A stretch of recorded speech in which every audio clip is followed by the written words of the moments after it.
서울시 교육청이 코로나19 극복을 위해서 4단계에서도 전면 등교가 가능하도록 하고 교육 회복에 7,300여억 원을 투입하기로 했습니다.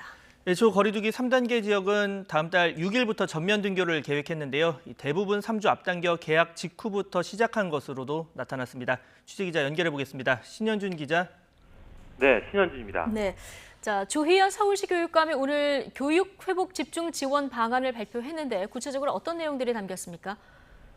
네, 앞서 교육부가 발표한 2학기 학사 운영 방침은 개학 이후 다음 달 3일까지는 4단계 지역의 경우 초등학교는 1, 2학년만 등교, 중학교는 3분의 1 등교, 고등학교는 고3을 포함해 3분의 2 등교입니다. 그리고 3주 뒤인 9월 둘째 주 이후에는 초등학교와 중학교는 3분의 2 이내 등교, 고등학교는 전면 등교까지 가능하도록 했는데요. 서울시 교육청은 그러나 9월 둘째 주 이전이라도 학교에 자율성을 부여해 탄력적인 등교가 가능하도록 했습니다. 또 9월 둘째 주 이후엔 유치원과 고등학교뿐만 아니라 초등학교와 중학교도 탄력적 학사 운영을 도입해 전면 등교를 할 수 있다는 입장입니다.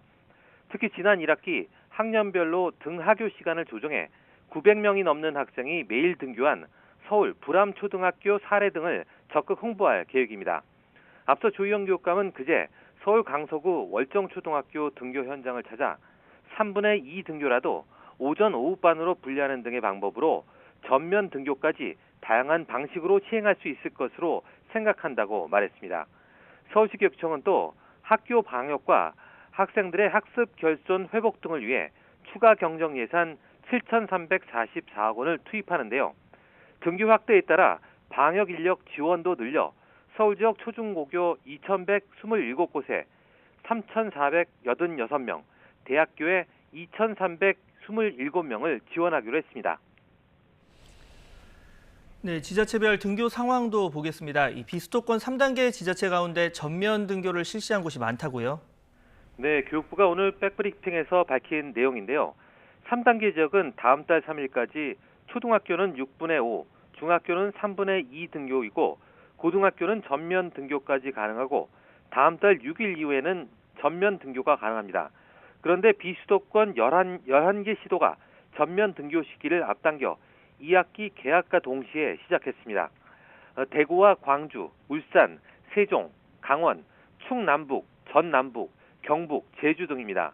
다만 어제부터 4단계로 격상한 제주는 4단계에 맞춰서 부분 등교하고 있고 확진자가 다수 발생한 학교는 원격 수업으로 전환했습니다. 수도권과 부산, 대전, 경남 등 6개 시도는 다음 달 3일까지 밀집도를 제한했지만 학교 여건에 따라 전면 등교도 가능하도록 했습니다.